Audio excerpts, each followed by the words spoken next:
And consider like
minute or good? I'm good.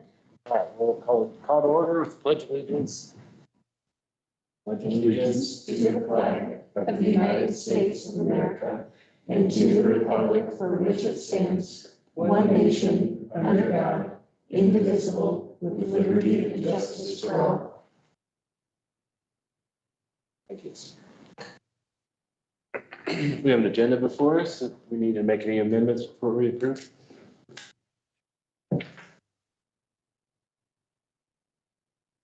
I'll move to accept the agenda. Second. Those in favor say aye. Aye. Motion carries. And then we have meeting minutes, September 29th. Any changes needed? Looked good to me. Me too. Good job, Chelsea. Thanks. I move to approve the September 29, 2025 regular Planning and Zoning Commission meeting minutes. Second. Those in favor say aye. Aye. I'll abstain from that because I was an applicant. So 401.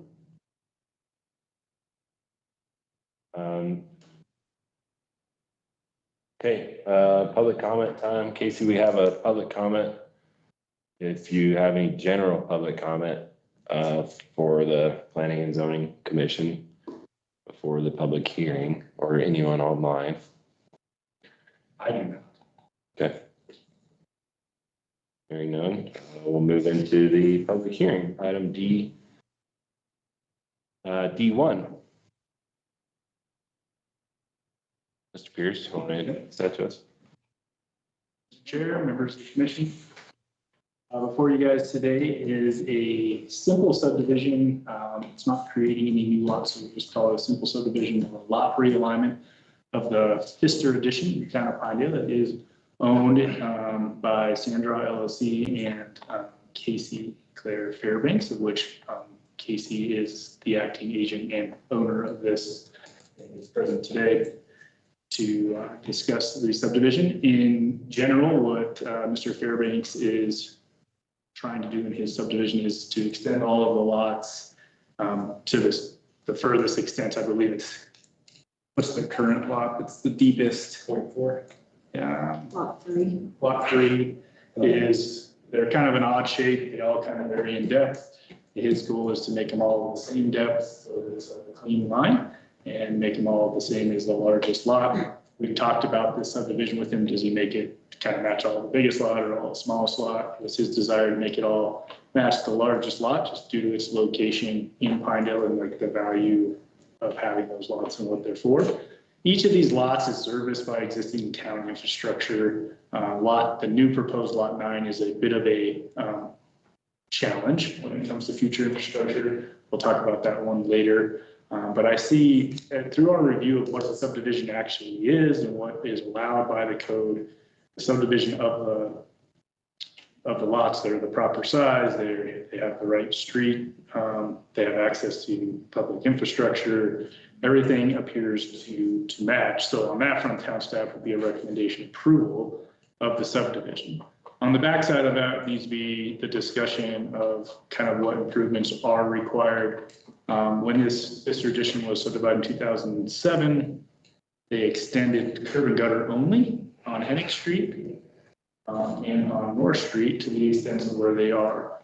One of the comments that Ed Wood, our attorney, has made on this is that he would like to see the dedication of the public street extend to the extensions of the back lot line, so that public dedication was there at the very least. And just similar to last week, what got approved was the subdivision of new lots. At the time, he's not certain that subdivision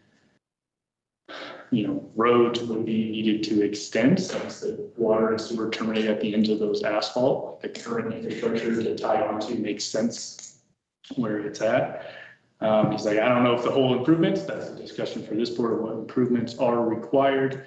Theoretically, on a subdivision, all improvements to the extent of the subdivision are required. It's kind of one of those special cases that we've bumped into before, and I will leave that discussion to you. Of what improvements would be required between preliminary and final plat. I have reviewed the as-built for the North Street addition, which is a water and sewer project, rehab project that went on. All of these lots are served by water and sewer services. Lot 9 has a water service. I can't find a sewer service in a as-built, but the manhole located right in front of it is located out in the dirt. So I'm not worried about, again, it's, I don't know, 10 feet from the edge of the lot. So adding a service line is not, no different than adding, hooking onto a clean out. So I'm not worried about the water sewer infrastructure or anything. That's just a discussion of those streets. And I'll leave it back to you guys and the applicant to discuss. Great, thank you. Any questions from the board for staff?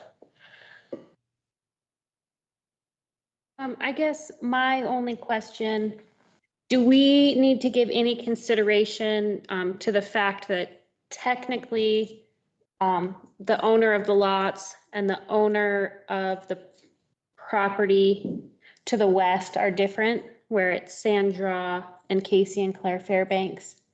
Or we don't need to consider do we need to consider the ownership at all? So the ownership should be covered in the certificate of ownership, should have a signature for both owners. And because Casey is the representing legal entity, this was discussed with the attorney, that he can sign on behalf of Sandra LLC. But you can see in the certificate of owner, all of them, Eric Fairbanks, Patricia Fairbanks, Casey Fairbanks, and Claire Fairbanks are all included in the ownership. So the owners of the parcel, both parcels are identified in the ownership tag, so it should be fine. Okay. Ed was fine with it because we did ask that, but it's just been a while since he talked to me. He was fine with the owner certificate, so.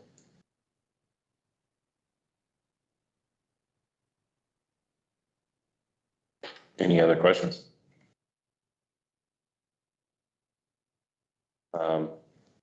I have just a quick question about the streets. I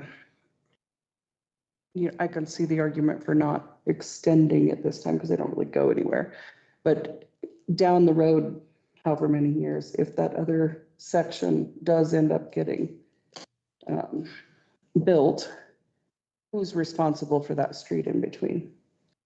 That's an excellent question. From my understanding from speaking with Ed Wood at the time of this subdivision, he recalls the town forcing, I'll use the term forcing, but it's code on a subdivider and saying that roads had to be provided.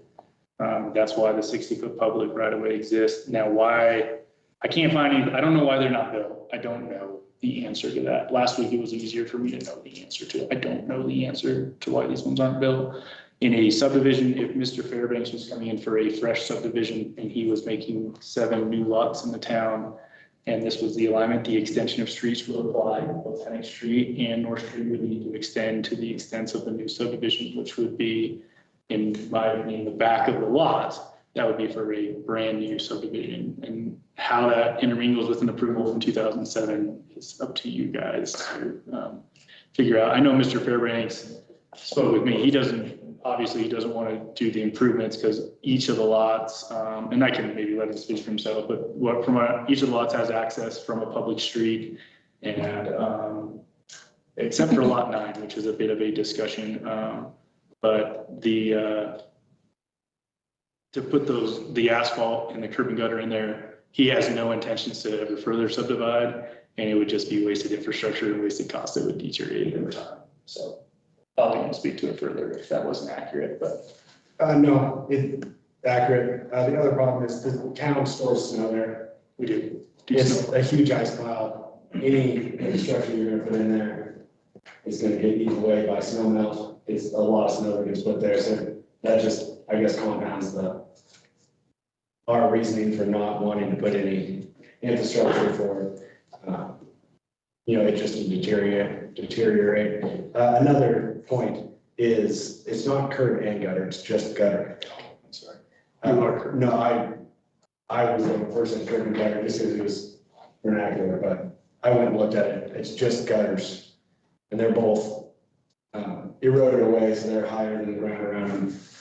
So it's, it's just pointless infrastructure at this point. Yeah, to clarify the lot line choice, our options were either follow the smallest lot line or the largest, or that one in the middle. The Loring addition, which is right on top of us, on the east side of Pulaski's, I guess, is they're 0.4 acres. You just thought matching made more sense in the river corridor, have bigger lots, easier for wildlife, less structures. It wasn't really planned. I don't know if you guys have actually, at this point, Rover has done some work, so I'm hoping that the 0.4 works for you guys and makes sense to you too, but. Yeah. Okay, any other questions for Mr. Fairbanks? So maybe just to clarify, dedication of the street, that's granting an easement for the street. That's what the town, or that's what staff is recommending. So that comment, if you go into the staff report, came from our attorney, Ed Wood, that he would like to see at least the dedication and probably something similar to what was done in our last subdivision, that since the cost was deferred in 2007, that the town is not, there'd be some note added. The town is not taking responsibility for the pavement or development of that road at the time of further subdivision, that would be the responsibility of the subdivider at that time. Right now, that'd be Mr. Fairbanks encumbering themselves. Obviously, if they ever sold their lot to the west, that would be them, that would be encumbered by that cost of whoever develops that. Since they're encumbering themselves, seems somewhat, since it happened, I don't know, since it's a past mistake or past decision, it seems like a fair way to handle it is. But those gray areas are always hard to. I guess my question about it was more about, like, say for instance, something happens, you sell the whole shebang. And somebody wants to develop behind where those are. Then, you would need the street going all the way through. Do we have the teeth at that point to require the street to be completed all the way to Lake? I don't really have a problem with it not being developed right now. I just don't want to have a situation where a new subdivision, if it was to be on the property that's now the field, if that would be. To the west of the property? Yes. Oh, I think I think that's what that note that Mr. Wood would like to see added, if the town adopts the law, that there would need to be a note similar in the fashion that the cost of that road would, the development of that road would become at the development or subdivision of the remnant parcel. I don't even know what you call the remnant parcels to the west, that road would have to be extended to town standard to Lake Avenue. Okay. That would need to be, that cost does not fall on the town, but still on the developer. Yeah, as long as we don't have like this little section that nobody has to make into a real road.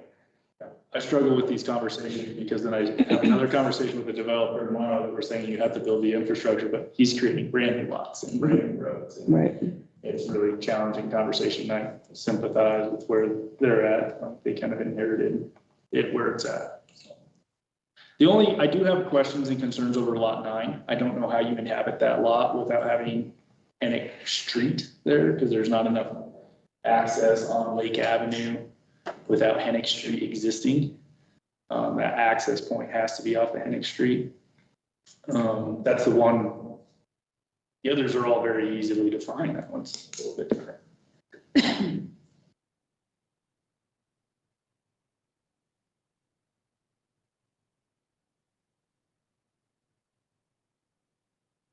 But it's no different than it is today.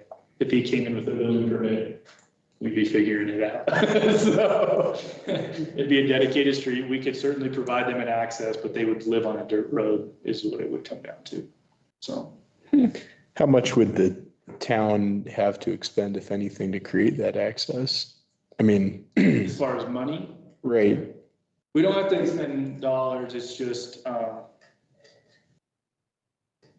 if the person would live on dirt road and just paved it, so Oh, we okay. would plow through it, we would probably fix up the road base, those types of things, but our services would extend to beyond that access, all the plowing services, care of the road. but there's an existing, okay, Right now, we currently, Road. the way it is, so if Okay. Mr. Fairbanks decided he was gonna build a house there, the town would plow, and we'd probably fix up the dirt road a little bit, and we would plow and maintain services to that driveway, and that person would just live on the dirt road. Which is not the intention of the code and subdivision process.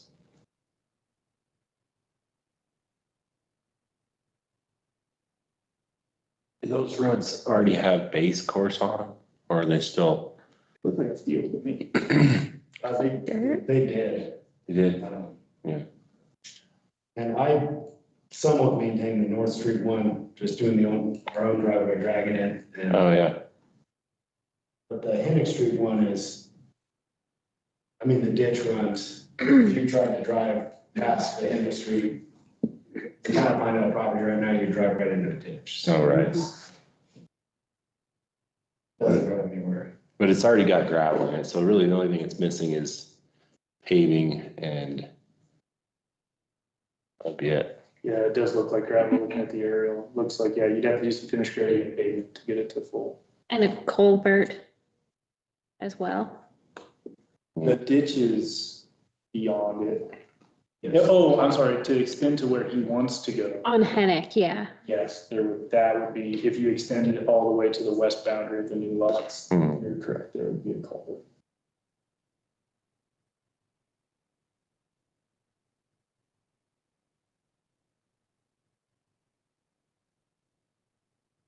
so ultimately, from staff's perspective, that lot 9 is developable right now. We There's, have a public right of way in front of it. We just don't have a formally town standard street. So from the aspect of the subdivision request, 100%, I see nothing in violation of the town code. It just comes to get to final plat. Is Mr. Fairbanks responsible for any further development and improvements on the public right of way, or is he not? I think is the recommendation staff would make to you guys. I don't see anything in the code that he is violating.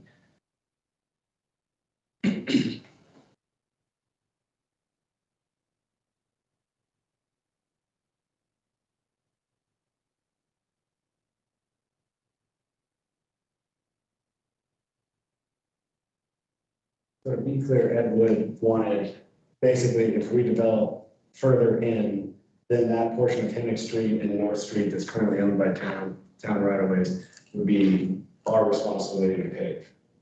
If you develop further west. I guess that wouldn't make sense to me, that it would be on us. Because it wasn't our responsibility to pay it in the first place.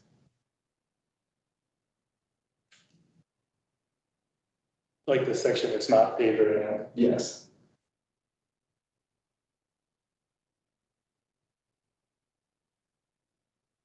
And I mean, we don't have any plans to develop or anything like that, but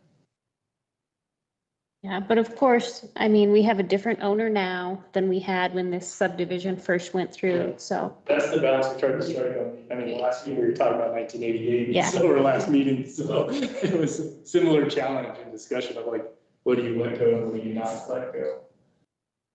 Because if you were to come in and you say you didn't have any parcel lines and you added these 7, you would have to pay these streets to the extent of your subdivision. That'd be your responsibility to subdivide.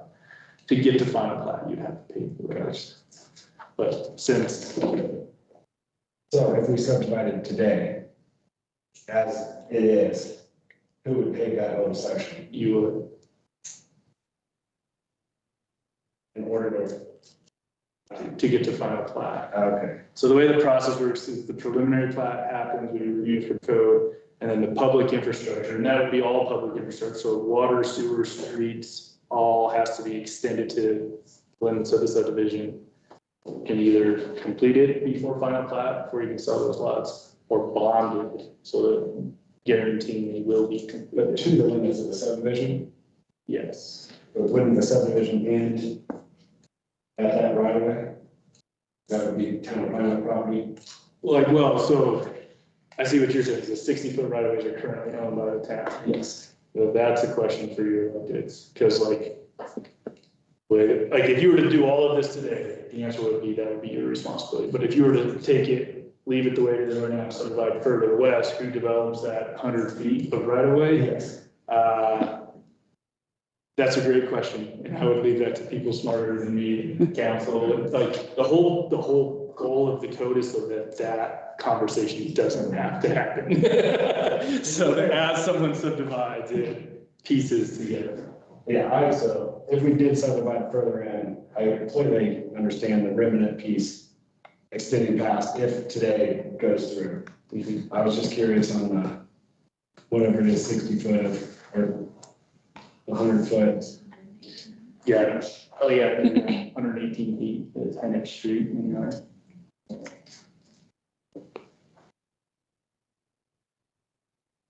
So, Mr. Pierce, do you think if these 2 extensions didn't exist, would this subdivision have the access it needs?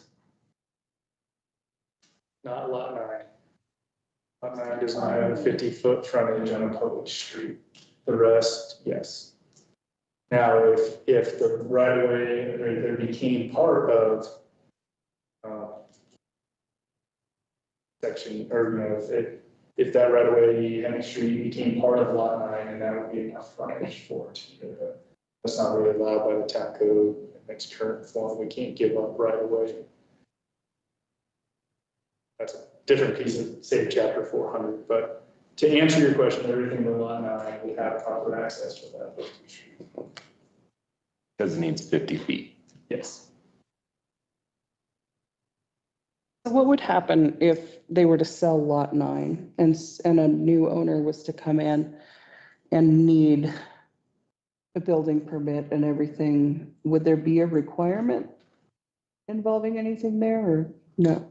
No, we would issue them a permit, like if Mr. Fairbanks came in tomorrow with a building permit as is, without this subdivision process, the town is obligated to permit a building on lot 9. That is this is a annexed, it's public service lot in Pinedale. It has a public right of way in front of it. It just has a dirt road.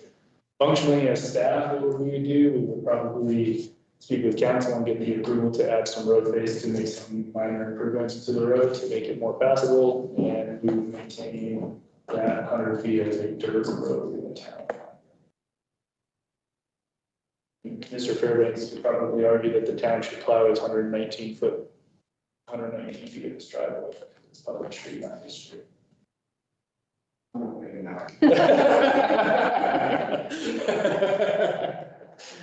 hasn't been an issue so far. So we would permit it, is what it comes down to, and it would have a Hennig. What block would that be, Chelsea? It would have a Hennig Street address.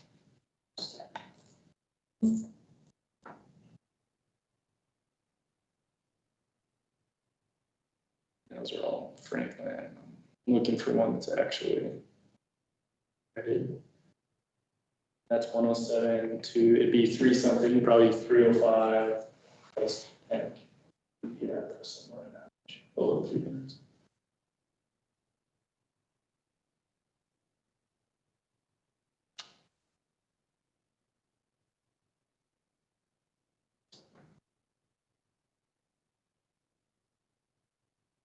See any of this? You already saw it? Oh, I've been, yeah, peeking. Oh, okay. Want a copy of the plans? Oh, no, thanks. I think it's clear enough. So I'm just, the angle of the Hennick Street addition, I'm guessing that had to be done in order to create enough space for block 9. When it was originally block 1 or whatever, is that correct? Because I'm trying to picture, what's gonna happen someday, potentially, and probably nothing. But if it did, where does that street go then? Is it just gonna go straight, or, do we need Hennick to continue, or, I don't know.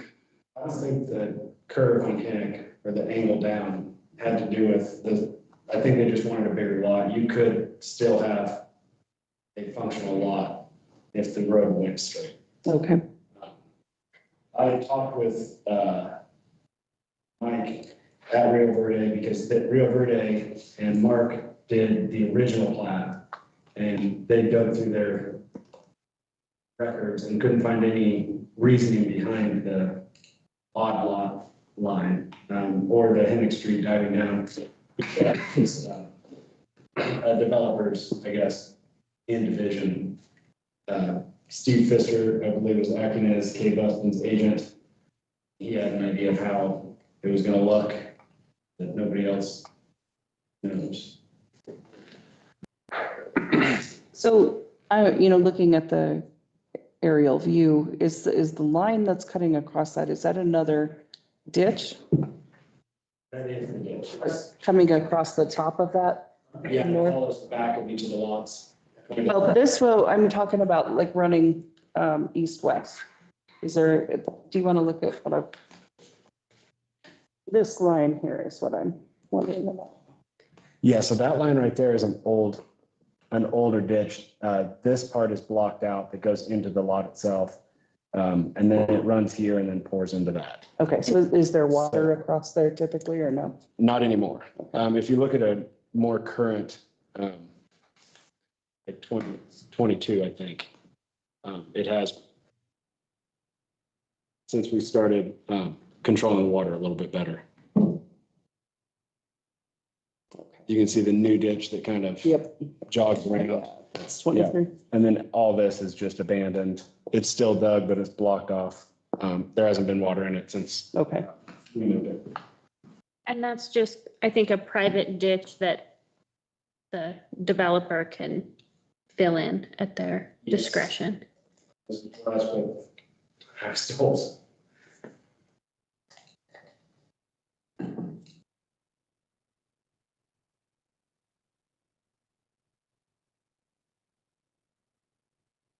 is that street that's not there but has the gutters there, is that as wide as Hennick is on the rest of the road? It looks narrower. I suspect there had it, so the right of way is the same width, but is the road the same width? It looks like it is, but the sidewalk's making it appear. It's in the ballpark at the very least. Like, I don't. Okay. perfect measurement, but it's in the ballpark. And I don't know if the town paid for that concrete as part of the North Street project. Could maybe look that up, or if that was something Mr. Pfister installed as part of the Pfister addition. And I don't know.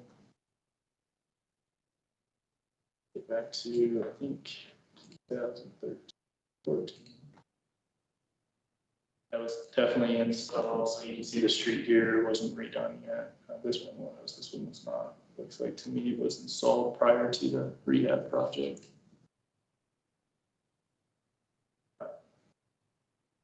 2012 era, you can see it there. So I don't know if the intention, why they only got curb and gutter, if the town had improvements and never followed through, or bonded, not bonded. This actually might have been done prior to the town having that requirement in the code of some of those bonding requirements and to get to final plat, so.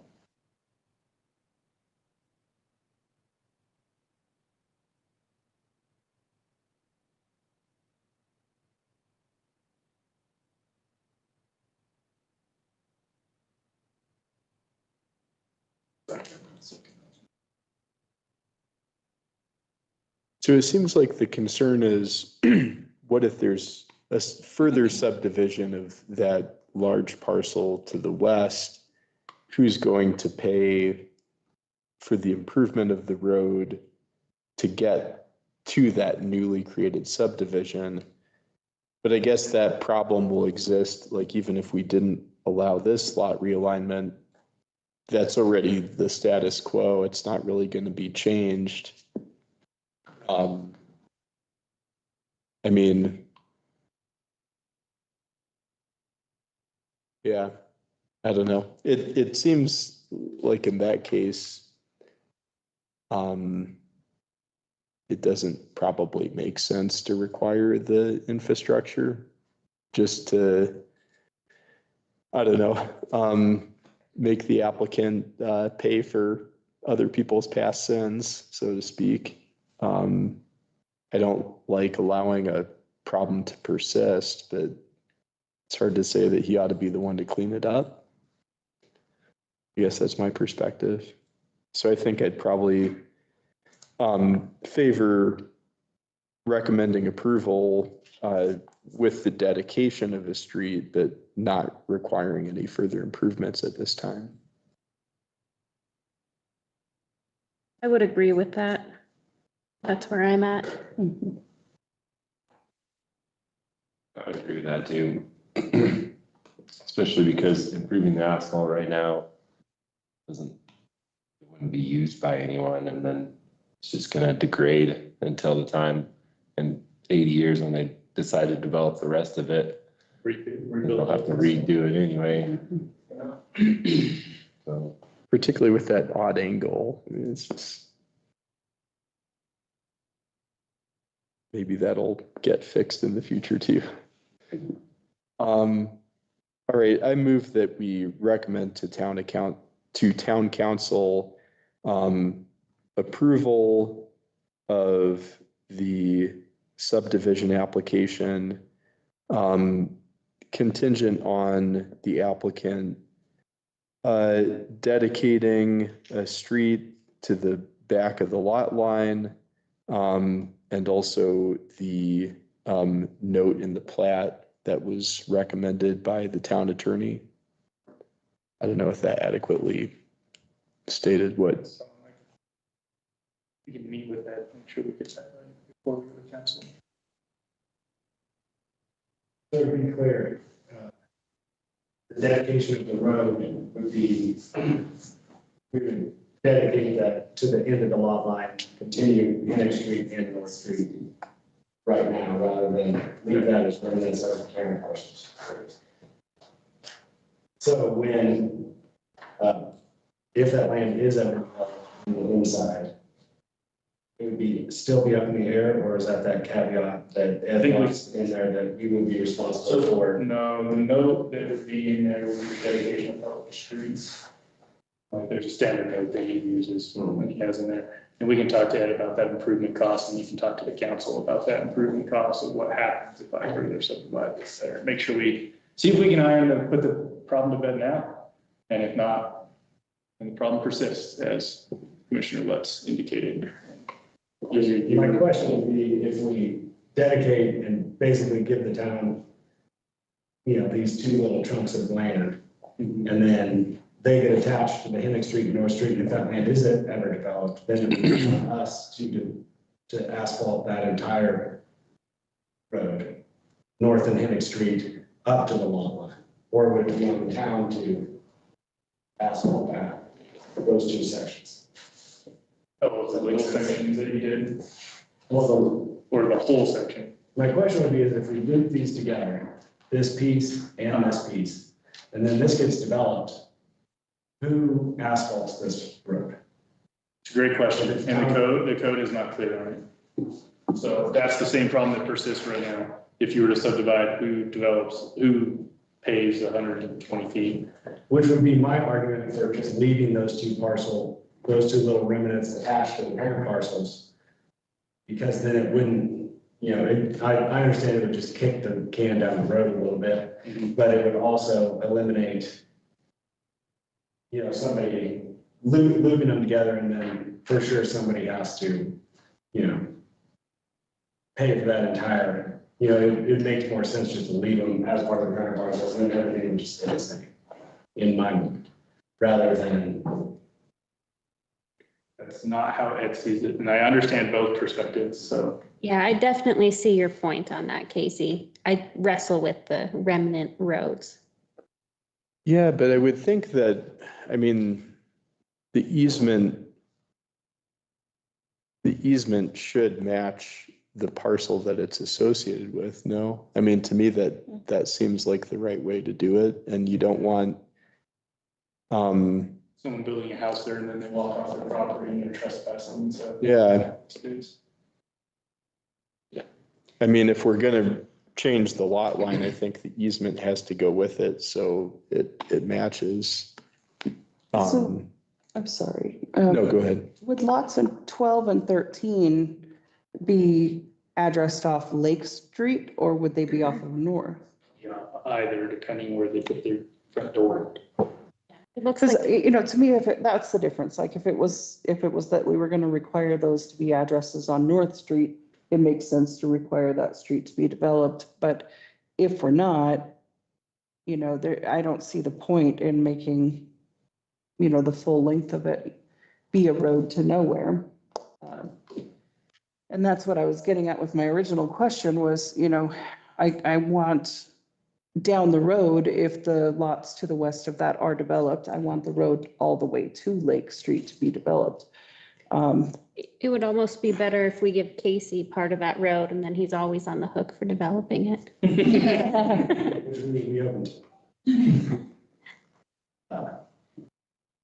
And on Mr. Lex's point, if somebody did build a house, right there, and then they would just not be able to develop it, I guess would be the,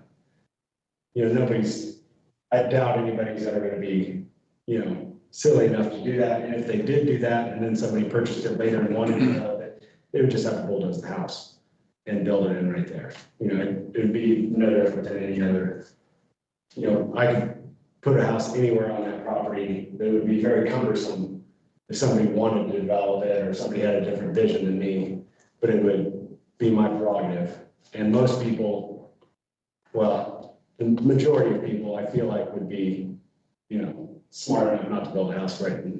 I think the concern is more if the easement isn't extended to match the new lot lines, then, and if there is a subdivision to the west, there's a little piece with no easement, and you can't require that easement through the subdivision of this other property. So the time to complete the easement to the end of it would be now, I would think. So through the subdivision process, you don't have to have access to each one of your new lots by town code? Yes. So that itself might be a problem because the lots may, like the lots on the east may not be under the control of the same person anymore who has the bigger lot to the west, and they can't compel their neighbor now to give an easement that wasn't granted at this time. I think maybe I'm completely misunderstanding it. He's proposing leaving the, I'm gonna call it no, of Penny Street and no of North Street as part of Oh, the parent parcel. Oh, I see. The challenge would be if subdivided as it is currently, if you own lot 9, you just can't walk out, on the number of Pennick Street. That's not a public street, that's still private property. So it doesn't extend the full length of it. Unless, Unless you get rid of lot 9. Just take that away as a lot right now. but then still lot 10, lot 12, lot 13 have the same problem. But they would have access. to They- the Lake Street. Yeah, because they're on Lake So it'd Street. just be a weird property back. I mean, it'd be the same as walking on the back of the property. From the perspective of developing the lots and having flexibility for, like, let's say where you want your driveway to enter, I mean, would it be beneficial to extend those in terms of like the marketability of those lots, and the value of those lots, being able to access, that whole property line, like potentially? I could see some sort of benefit to that, but I don't think that would outweigh the concerns of having to pay, the entirety of it, or the flexibility of how you do subdivide that in the future, where if you, I don't know how you would, do it, but how the roads would, interact, Hannah Street and North Street.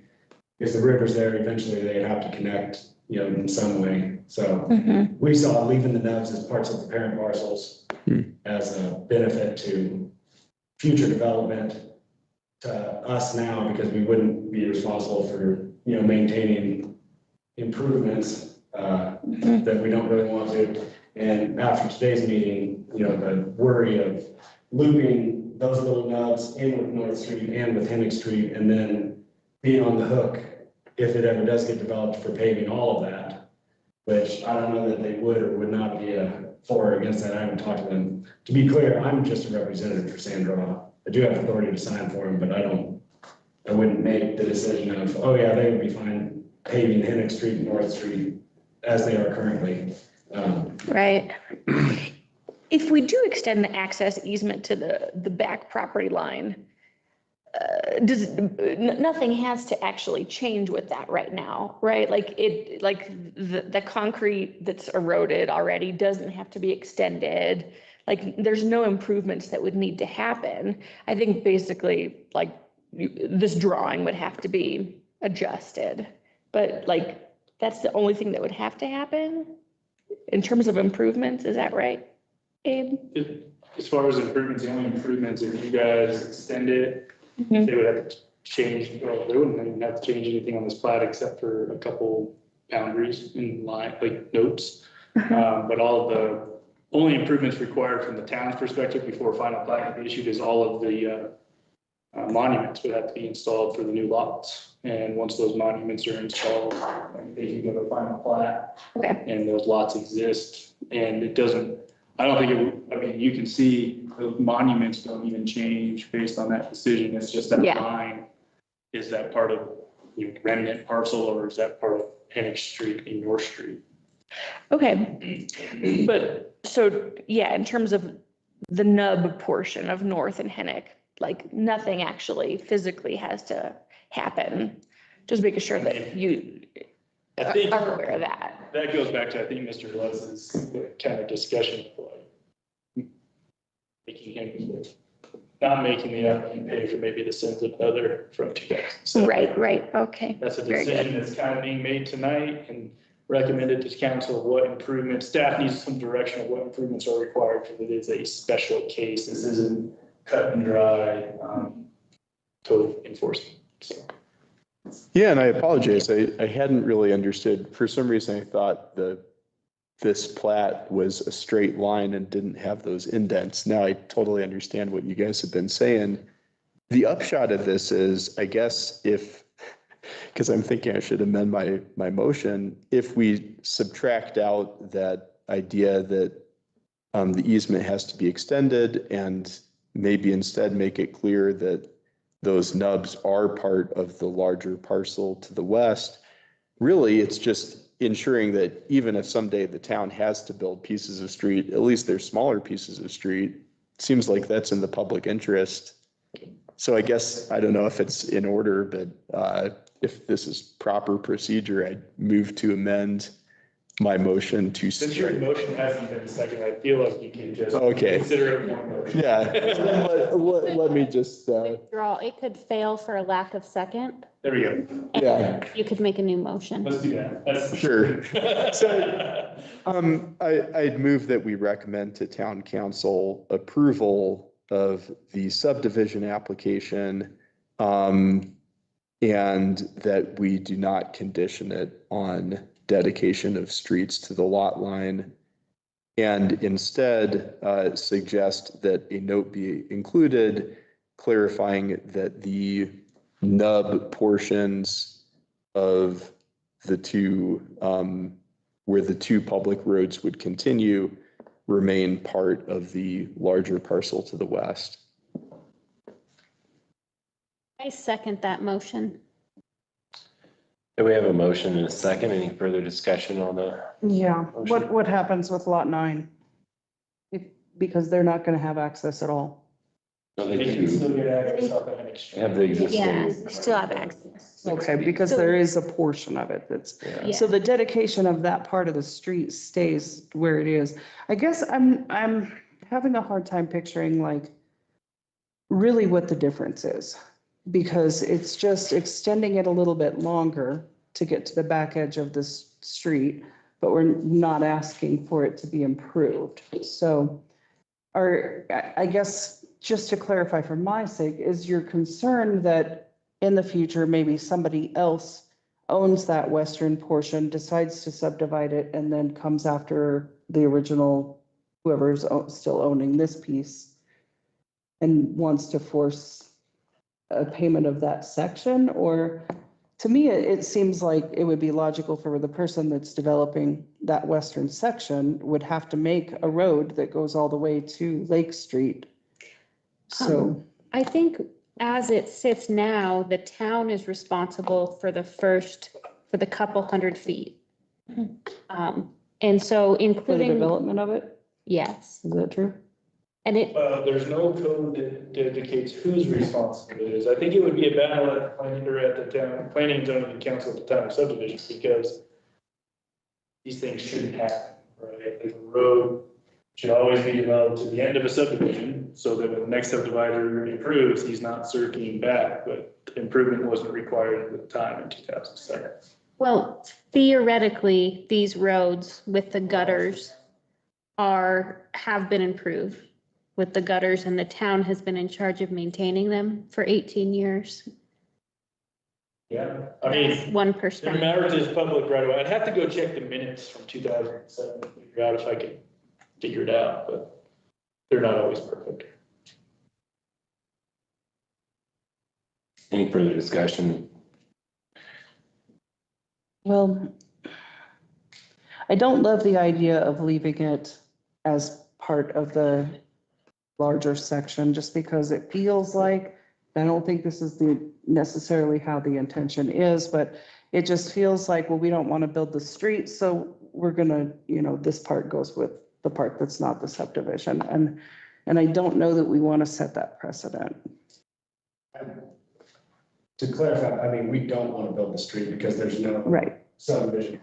right. I guess would be my argument against that. The reason that we're leaving those nubs instead of, trying to split them into lots too is because there's obviously only one use for them, is access to either future subdivision or to the, parent lots that are on, north parent lot and south parent lot. My concern would be looping them in with the Hennick Street, starting a conversation. I understand you guys might not recommend it, but if we get to the town council, and then they might say, okay, well, then you have to be on the hook for developing all of it, which, and maybe when it gets developed, that will be the way it shakes out. I'm not sure. I just don't want to have that battle right now. We just want to straighten it. Is where I'm at, which I feel like just leaving the nubs attached to the parent parcels, still plenty of access for, still all the access and all the room to have the 60-foot road easement go in if it ever does get developed. It's a full kick of the can rather than creating, more questions that have to be answered, more meetings to discuss. And it serves all the purposes for, current use of the lots and land, in my opinion. And it seems like if we did what Ed is suggesting and have this dedication, now the town is potentially taking on even more road building whenever in the future this western parcel is developed. So I'm all for reducing the town's future obligations to build roads. Well, and normally I would agree with you too, but I'm just thinking of all the ways that this could go wrong. Mhm. Like, for instance, what if for some reason this is, it's two different sections, the parent portions are two different sections. What if, the south one gets sold and the north one is still yours? And you decide when these other people down here want to make an addition to the subdivision, you decide that you don't want to allow the rest of that easement, for instance.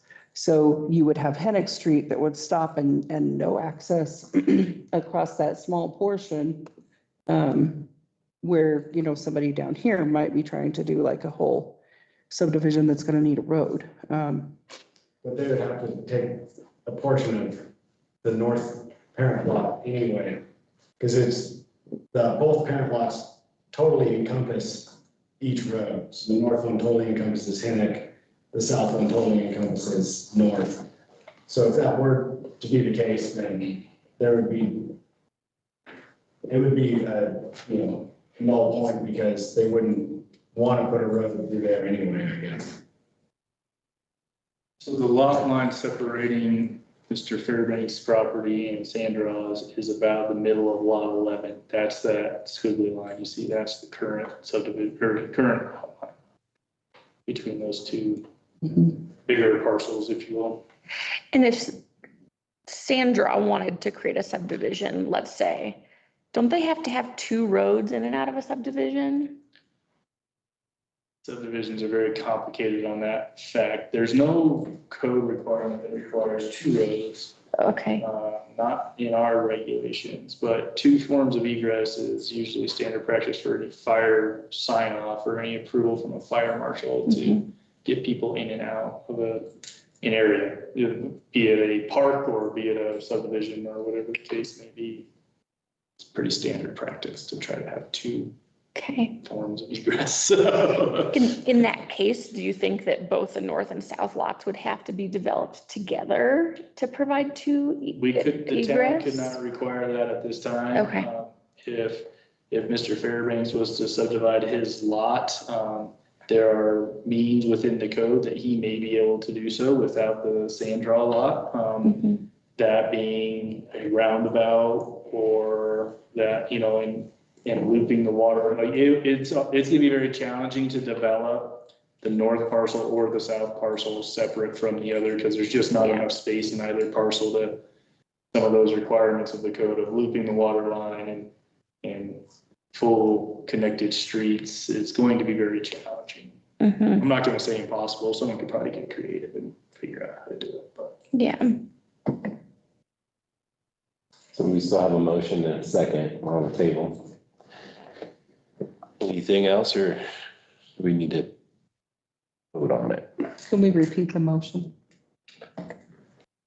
Maybe.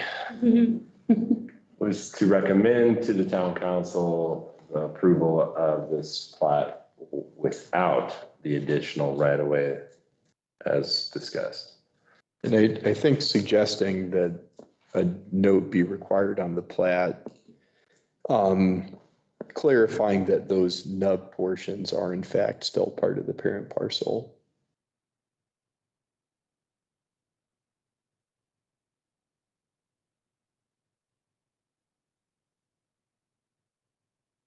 Yeah, I think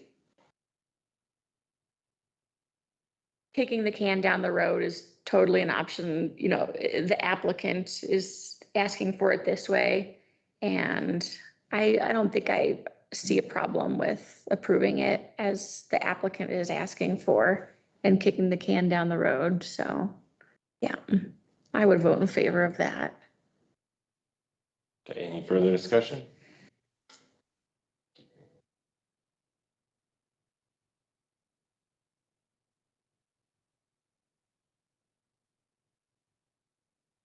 Hearing none, those in favor say aye. Aye. Those opposed, same sign. Motion carries. Okay, guess that closes public hearing B. Moving into new business E. Thank you. Thanks, Casey.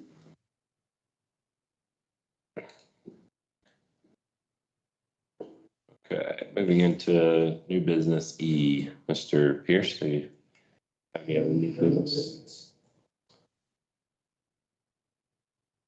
No new business.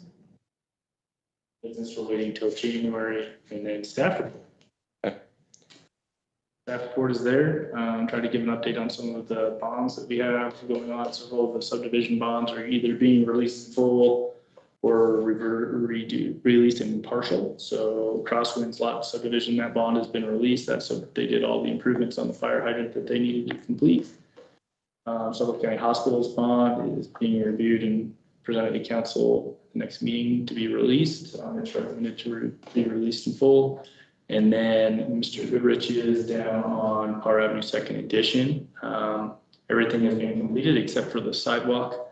And so there's going to be discussion on relinquishing everything in the bond except for the sidewalk. That sidewalk got moved onto the private parcel as part of the variance request and some of that. So that sidewalks can be built, still required and still bonded, but the rest of the subdivision is done. So it can be released. Streetlights are in, everything.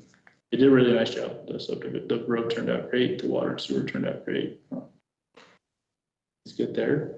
And then we have a few more subdivisions headed our way and a few more CUP. You've got a CUP that we need to respond to and some other things. So we'll likely have public hearings the next couple months for you guys. And just keep that in mind as you're proceeding forward. But if you guys have any questions regarding planning and zoning, happy to take them. Chelsea as well.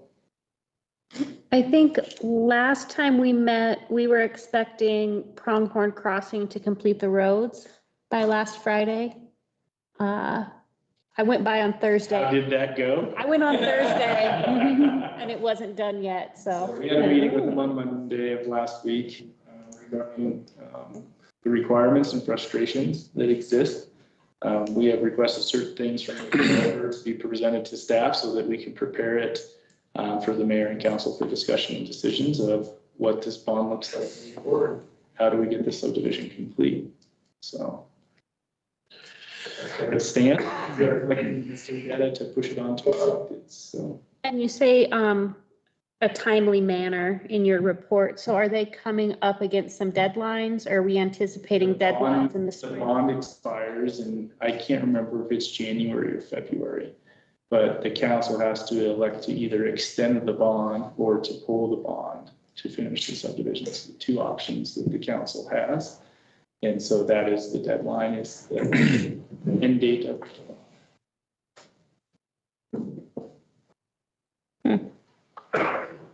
Without the road, it certainly is not, final plat is not an option. So they have, Oh. the reason they have final plat is because They're it's. selling lots. So, yeah. So there's some lots. And it's very complicated because we've been very clear in our approval of building permits that no one can live in that house until water, sewer, streets, gas, power has to be before you can get occupancy. The challenge is Pinedale doesn't have occupancy permits, but we do have the power in our code that if it's not built and it's in the subdivision code, that we will not provide water and sewer. So the town's only recourse is to not turn on the water to a house. That's our only recourse. And basically say it's a non-occupiable house because you haven't met your obligations. And they are building houses and hoping to sell houses and have people living in them this winter, but there's not a road in front of them. It puts staff in a very frustrating position because I feel like we've been very clear. I think the developer just needs to be able to answer to council.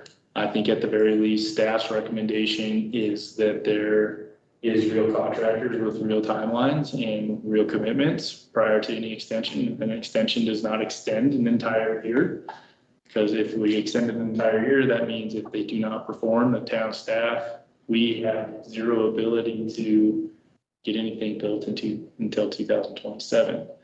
And so they, the best case scenario is there is a,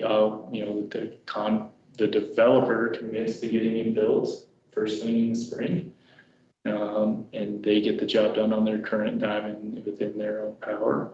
If they cannot, it turns into an ugly mess of calling bonds and getting, getting that thing finished. But we're going on year 3 of final plat. So the second year is about to expire.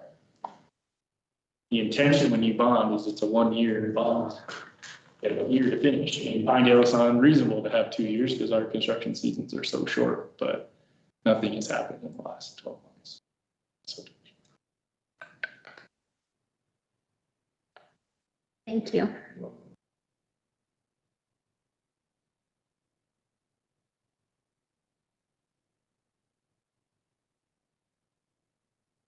Okay, well, any other board comments? Questions, concerns? If not, the next meeting will be December.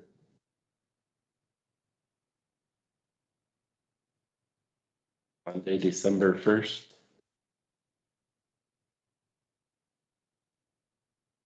And we're doing 5 due to the anticipated We already hearings. we have one subdivision, very straightforward subdivision. This most straightforward subdivision. It will be a 5-minute public hearing. Oh, don't say that. Could always. It is so simple. So. Famous last words. Shouldn't have said that. It is a very straightforward, well, I can introduce it. We have the application. Mr. Goodrich has built the duplex on lot 4 of Parr Avenue, 2nd edition.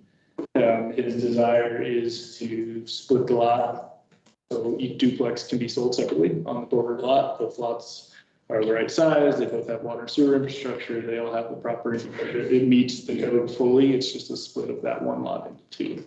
I'm sorry, I missed it. They're splitting lot, the one that's now addressed. Yes. Okay. Yep.